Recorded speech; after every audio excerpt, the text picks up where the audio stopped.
Hello， 大家好，我是阿皮。暴风发展至今已经是第8个时代了，每个版本都因为GF设计失误或者环境畸形，导致这些宝可梦脱颖而出。他们强到整个环境因为他们的存在而改变，而这些宝可梦被称为版本之子。但是他们多数都在后续时代遭到削弱，可以说只是风光一时。今天我就来盘点一下吧。肯泰罗，第一时代最强的是肯泰罗。那时候初代宝可梦的特攻和物攻还没有分开，招式的分类取决于属性，普通系招式全部为物理招式，包括破坏死光，并且身为普通系的肯泰罗能够学非常多的补盲技能，比如暴风雪，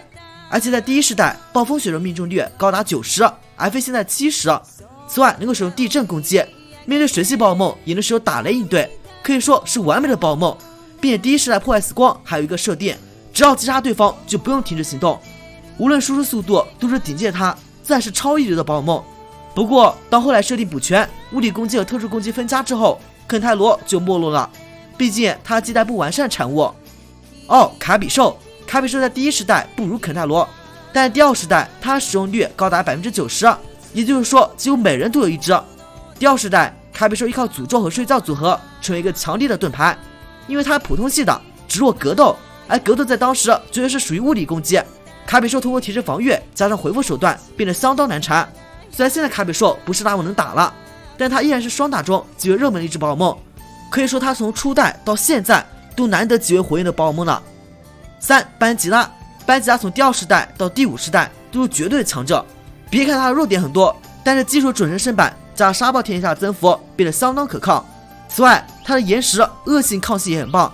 输出上也是爆炸级别，只要天气在就班吉拉的天下，沙暴队的老大没有别人，只有班吉拉。第6世代开始天气被削弱成了5回合，但是并不影响班吉拉的使用率，即使在加勒尔地区它也是排位赛上极为常见的宝可梦之一。小智虽然和尤吉拉成为好朋友，但是没有说服，很遗憾呢。烈剑鹰是第6世代出现宝可梦，它如此之强只有一个原因，GF 给它一个超薄弱的特性疾风之翼，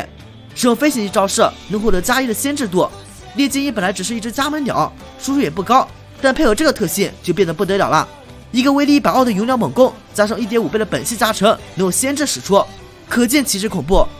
输出之后还能先用使用雨歇或者顺风进行回复或者辅助。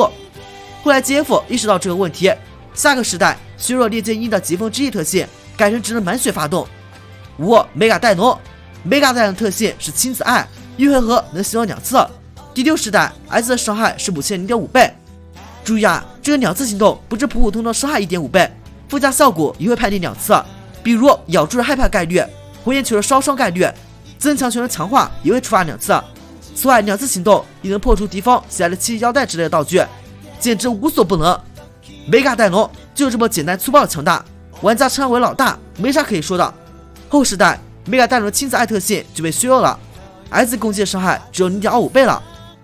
土地鱼灵兽形态，土地鱼是一只万金油宝可梦，它永远不会过时，因为它的泛用性极广，功能砖头围巾地震式神，受能威慑头盔撒丁中转，还可以威吓所有对方的物理输出，简直不要太完美啊。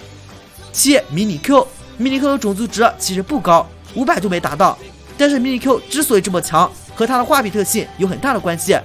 画皮能够完全抵挡一次伤害，无论多高的伤害都能挡下来。携带7腰带迷你 Q 就相当于有了3条命，救场王者就是它。第8世代把迷你 Q 的这个特性削弱了，掉了画皮会损失1/8的 HP， 这下就没有3条命了，不过实力还是很强的。赤焰咆哮虎在第7世代是宇宙第1的宝可梦，它在双打的究极赛里使用率第1，面对原始古拉多、原始盖欧卡、梅卡利欧座这些1级神，它居然能够登顶，简直不可思议啊！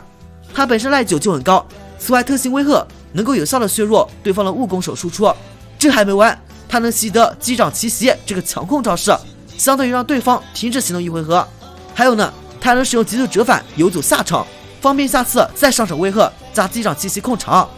咆哮虎还有大声咆哮削弱特攻手的输出，拍落打道具专属贼威力很高也能输出，简直无所不能啊！那么以上就是版本之子了，你最喜欢哪一只呢？